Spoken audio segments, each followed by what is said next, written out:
Flint West, reporting from the macro frontier. A Star Trek blueprint for the tech war. U.S. as Borg, China as species 8472. 2025. The U.S. thought it was the apex predator in tech. But like the Borg in Star Trek, it just ran into a species it can't assimilate. Let me explain. Back in Star Trek Voyager, the Borg are the ultimate force, hyper-intelligent, technologically unstoppable, built to dominate. Then they meet species 8472, and suddenly the predator becomes the prey. 8472 lives in a different dimension, fluidic space. They're faster, smarter, biologically immune to assimilation. The Borg's usual tactics? Worthless, ineffective, backfired. They're outclassed and bleeding power fast.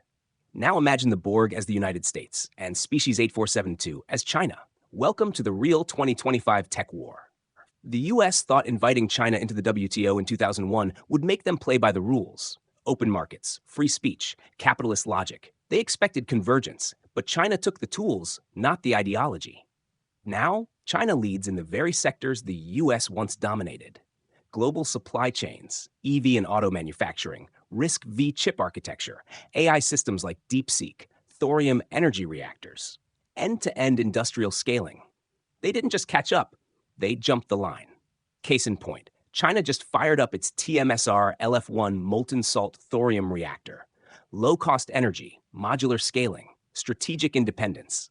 Meanwhile, U.S. energy strategy, still stuck in 20th century paperwork.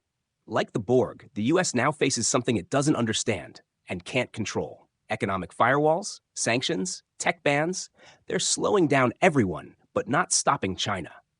Back to Star Trek, the Borg realize they can't win this alone. So what do?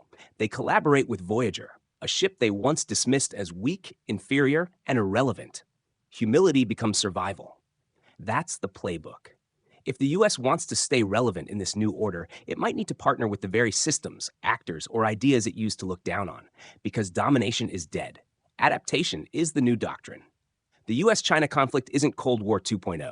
It's species 8472 versus the Borg. It's fluidic space versus Federation logic. It's a new paradigm built on speed, scale, and sovereignty. The question is, will the U.S. evolve or get assimilated by its own stagnation? The end.